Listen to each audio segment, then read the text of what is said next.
Namaste, welcome to Edunine Career Guidance, Josh Innovations Private Limited, Edunine Overseas Consultancy. ఈ వీడియోలో మనం మహబూబాబాద్ లో ఉన్న గవర్నమెంట్ మెడికల్ కాలేజ్ గురించి అయితే ఇన్ఫర్మేషన్ తెలుసుకుందాం. అసలు హాస్టల్స్ ఎలా ఉన్నాయి, యూజీ కోర్సెస్ చేయాలంటే ఎలాంటి ఫస్ట్ అసలు మనకి ఎలిజిబిలిటీ ఏముండాలి ఇవన్నీ కూడా మాట్లాడుకుందామండి. రైట్, మనకి ఈ కాలేజ్ ఎప్పుడు ఎస్టాబ్లిష్ చేశారు, ఎక్కడ ఉంది, ఇవన్నీ కూడా మాట్లాడుకుందాం. జూన్ 2021లో అయితే మనకి కాలేజ్ని అయితే ఎస్టాబ్లిష్ చేయడం జరిగింది. తెలంగాణ గవర్నమెంట్ ఏదైతే ఇనిషియేట్ చేసిందో అంటే జిల్లాకి ఒక గవర్నమెంట్ మెడికల్ కాలేజ్ ఉండాలి అని, సో అందులో భాగంగానే ఈ కాలేజ్ని కూడా ఎస్టాబ్లిష్ చేశారు.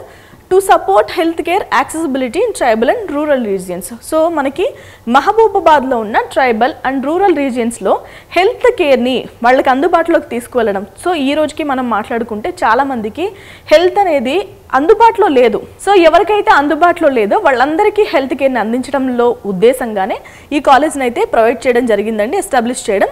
సరే, ఇక 48 ఎకరాల ప్లాట్ సర్వే నెంబర్తో సహా ఇచ్చారు. నేషనల్ హైవే రూట్ మహబూబాబాద్లో అయితే ఇప్పుడు డెవలప్మెంట్ కోసం అయితే క్యాంపస్ డెవలప్మెంట్ కోసం అయితే తీసుకున్నారు ఆల్రెడీ.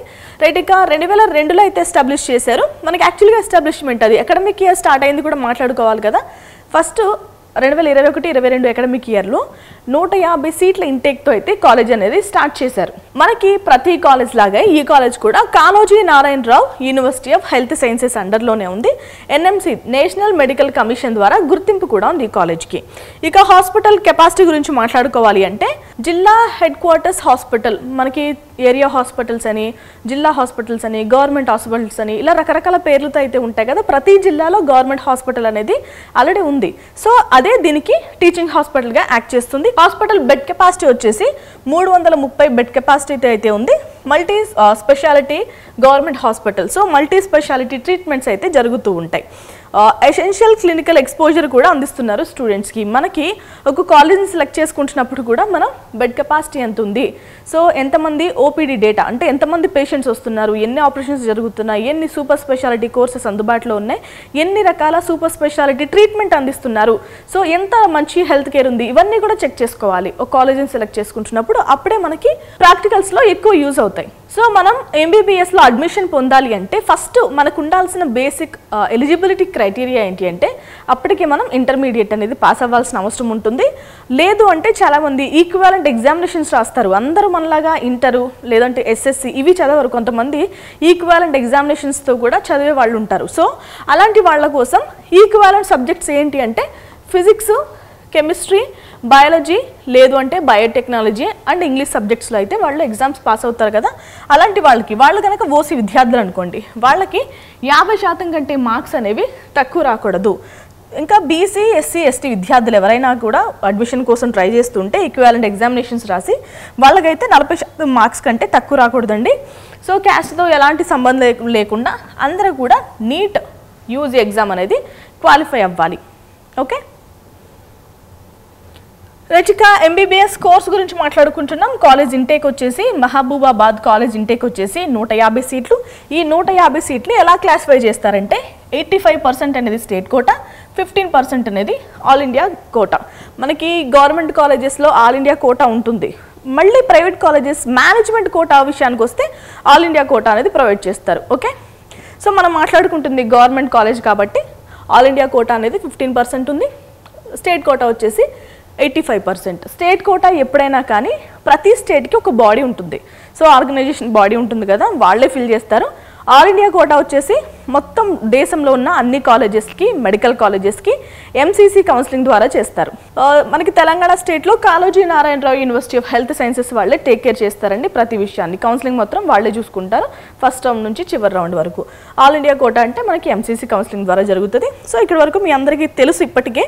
రైట్, ఇక మనకి ఎంబీబీఎస్ కోర్సు డ్యూరేషన్ వచ్చేసి 5.5 సంవత్సరాలు.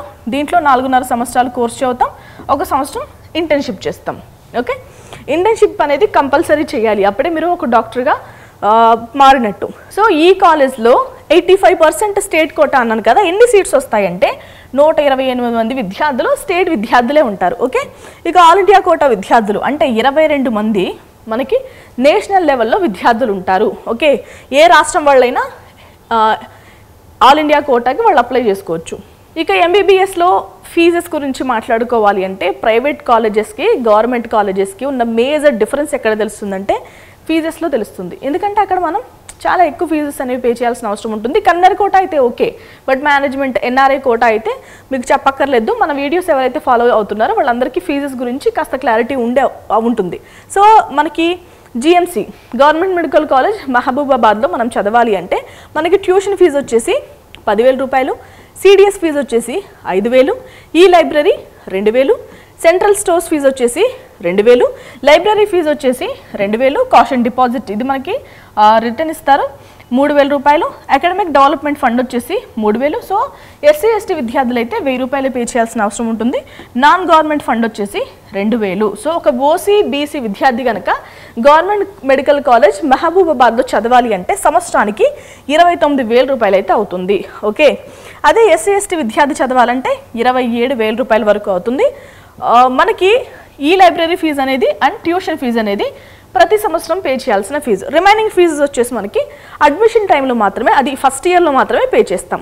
ఓకేనా? సో ఇప్పుడు మన హాస్టల్స్ గురించి మాట్లాడుకోవాలి అంటే మనకి అకామిడేషన్ అయితే ప్రొవైడ్ చేస్తున్నారు, కానీ ప్రైవేట్ అపార్ట్మెంట్స్లో అయితే ప్రొవైడ్ చేస్తున్నారండి. ఇంకా మనకి ఇన్ఫ్రాస్ట్రక్చర్ ఇప్పుడు రీసెంట్గా స్టార్ట్ అయిన కాలేజ్ అంటే 2021-22 అకాడమిక్ ఇయర్ కాబట్టి ఒక్క బ్యాచ్ కూడా ఇంకా బయటికి వెళ్ళలేదు. సో ఇంకా డెవలప్ చేయాల్సిన అవసరం కాలేజ్లో చాలా ఉంది. సో హాస్టల్ అకామిడేషన్ అయితే ప్రొవైడ్ చేస్తున్నారు, బట్ ప్రైవేట్ అపార్ట్మెంట్స్లో అయితే ప్రొవైడ్ చేస్తున్నారు. కాలేజ్ వాళ్ళే టెంపరీగా అరేంజ్ చేస్తున్నారు. సో దాంట్లో మనకి ఎలాంటి ఇబ్బంది లేదు. Official college hostels are currently under construction on the main campus. So మనకి కన్స్ట్రక్షన్ జరుగుతుంది కాబట్టి ఈ కొత్త అకాడమిక్ ఇయర్ అంటే 2025-26కి సంబంధించి హాస్టల్స్ అయితే మనకి అవైలబుల్గా ఉండే అవకాశం ఉంటుంది. Basic amenities, food, security and study spaces అవైతే మనకి ప్రొవైడ్ చేస్తున్నారు. సో ఓకేనా, రైట్. ఇక బాయ్స్కి గర్ల్స్కి సెపరేట్ అరేంజ్మెంట్స్ అయితే కాలేజ్ వాళ్ళు చేస్తున్నారు. ఇది మహబూబాబాద్లో ఉన్న గవర్నమెంట్ మెడికల్ కాలేజీకి సంబంధించిన బ్రీఫ్ ఇన్ఫర్మేషన్. ఈ కాలేజ్లో ఇంకా PG కోర్సెస్ స్టార్ట్ అవ్వాలి, సూపర్ స్పెషాలిటీ కోర్సెస్ స్టార్ట్ అవ్వాలి. సో ఇప్పుడే ఎస్టాబ్లిష్ చేస్తున్నారు కాబట్టి ఇంకా టైం పడుతుంది. అసలు ఈ కాలేజ్లో మనం చదవాలి అంటే మనకి నీట్ ఎగ్జామ్లో ఎంత ర్యాంక్ రావాలి ఇప్పుడు చూద్దాం. మీరు కనుక OC విద్యార్థులైతే, మీరు అబ్బాయిలైతే 70,594 లోపు, అమ్మాయిలైతే 72,351 లోపు ర్యాంక్ రావాలండి.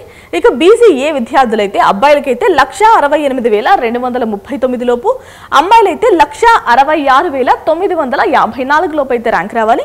ఇక BCB అయితే గనక 86,922 లోపు అబ్బాయిలకి, 86,531 లోపు అమ్మాయిలకి ర్యాంక్ రావాలి. ఇక BCC అయితే 145,819 లోపు అబ్బాయిలకి ర్యాంక్ రావాలి.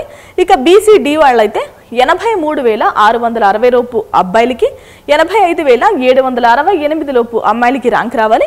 ఇక BCE అయితే 96,251 లోపు అబ్బాయిలకి, 72,302 లోపు అమ్మాయిలకి ర్యాంక్ రావాలి. ఇక EWS కేటగిరీ వాళ్ళు ఎవరైనా ఉంటే కనుక 103,391 లోపు అబ్బాయిలకి, 102,295 లోపు అమ్మాయిలకి ర్యాంక్ రావాలి.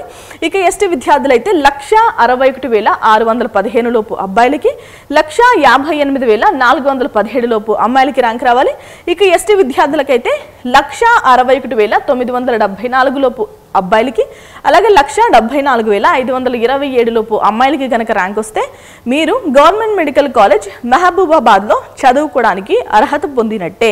సో ఈ ర్యాంక్స్ లోపు కనుక మీకు ర్యాంక్స్ వస్తే ఒక్కసారి చెక్ చేసుకోండి. కాలేజ్ని కూడా పరిసర ప్రాంతాల్లో ఎవరైనా ఉంటే కూడా విజిట్ కూడా చేయొచ్చు. ఓకేనా? సో ఇది వాళ్ళ వీడియో అండి. మరొక కాలేజ్తో మళ్ళీ కలుద్దాం. మన ఛానల్లో తెలంగాణ కానీ ఆంధ్రప్రదేశ్లో కానీ మెడికల్లో గవర్నమెంట్ ప్రైవేటు అని తేడా లేకుండా అన్ని కాలేజెస్ గురించి ఇన్ఫర్మేషన్ అయితే ఉందండి. చాలామంది మాకు ఫలానా కాలేజ్ కావాలి అని కామెంట్ చేస్తున్నారు. మేము ఆ కామెంట్ని రెస్పెక్ట్ చేసి ఆ కాలేజెస్ కూడా కవర్ చేస్తున్నాం. సో మీరు నీట్ ఎగ్జామ్ రాసి ఇప్పటికే కౌన్సిలింగ్లో పార్టిసిపేట్ చేస్తూ ఈ కాలేజెస్ని సెలెక్ట్ చేసుకోవడానికి ఆలోచిస్తున్న విద్యార్థులకు అందరికీ షేర్ చేయండి. థ్యాంక్ యూ సో మచ్ అండి.